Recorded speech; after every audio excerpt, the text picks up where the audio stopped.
ยวนิ้วก้อยเรียวเรียวมีเธอคล้องเกี่ยวก้อยเดินแต่ปีนี้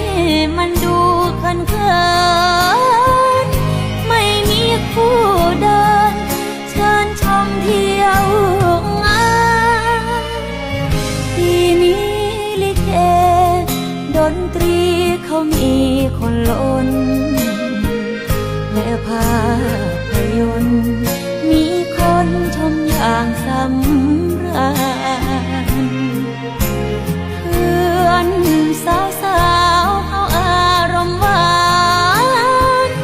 ใบหน้าเบิกบานเพราะมีแฟนเกี่ยวแขนจูจีเศร้า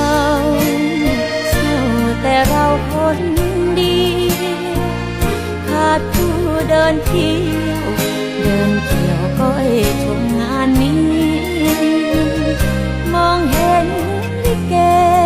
ร้องจีกันอยู่จูจี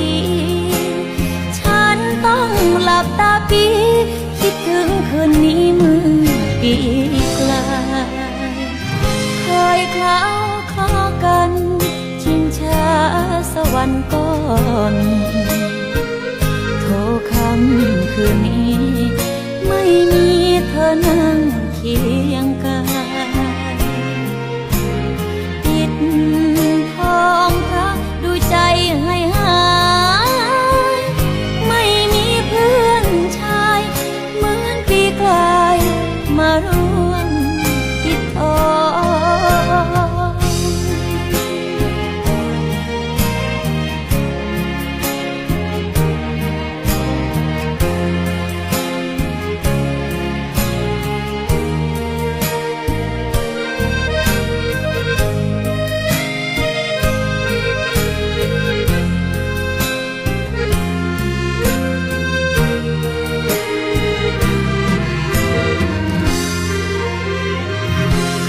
คล้าวคลอกัน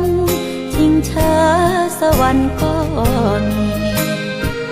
โทรคำคืนนี้ไม่มีเธอนั่งเคียงกาย